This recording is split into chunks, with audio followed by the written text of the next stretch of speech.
Harper Audio presents Messenger's Legacy by Peter V. Brett, read by Colin Mace. Chapter 1. Burning True. 324 AR, Summer. Briar started awake at the clanging. His mother was banging the porridge pot with her metal ladle, the sound echoing through the house. "Out of bed, lazyabouts," she cried. "First horn sounded 1:15, and breakfast is hot. Any who ain't finished by sun-up get an empty belly till luncheon." A pillow struck Briar's head. "Open the slats, Briar Patch," Hardy mumbled. "Why do I always have to do it?" Briar asked. Another pillow hit Briar on the opposite side of his head. "'Cause if there's a demon there, Hardy and I can run while it eats you," Hale snapped. "Get going!" The twins always bullied him together, not that it mattered. They had 12 summers, and each of them towered over him like a wood demon. Briar stumbled out of the bed, rubbing his eyes as he felt his way to the window and turned up the slats. The sky was a reddish purple, giving just enough light for Briar to make out the lurking shapes of demons in the yard. His mother called them Cories, but father called them Alagai. While the twins were still stretching in bed, waiting for their eyes to adjust to the light, Briar hurried out of the room to try and be first to the privy curtain. He almost made it, but as usual his sisters shouldered him out of the way at the last second. "Girls first, Briar Patch," Skye said. With 13 summers, she was more menacing than the twins, but even Sonny, 10, could muscle poor Briar about easily. He decided he could hold his water until after breakfast, and made it first to the table. It was 6th day, the day Rellan had bacon, and each of the children was allowed a slice. Briar inhaled the smell as he listened to the bacon crackle on the skillet. His mother was folding eggs, singing to herself. Dawn was a round woman with big, meaty arms that could wrestle 5 children at once or crush them all in an embrace. Her hair was bound in a green kerchief.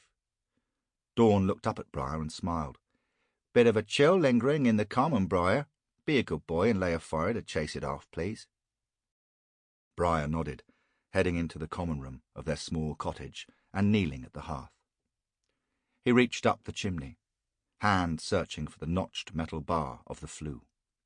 He set it in the open position and began laying the fire. From the kitchen he heard his mother singing.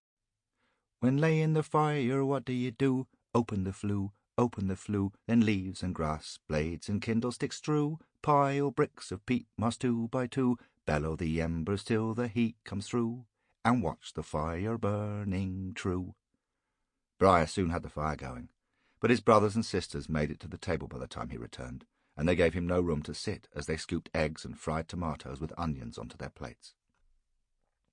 A basket of biscuits sat steaming on the table as Dawn cut the rasher of bacon. The smells made Briar's stomach howl. He tried to reach in to snatch a biscuit, only to have Sonny slap his hand away. "Wait your turn, Briar Patch." "You'll have to be bold," said a voice behind him, and Briar turned to see his father. "When I was in Sharash, the boy who was too timid went hungry." His father, Rellan Asu Rellan Damaj Kaji, had been a Sharon warrior once, but had snuck from the desert spear in the back of a messenger's cart. Now he worked as a refuse collector, but his spear and shield still hung on the wall.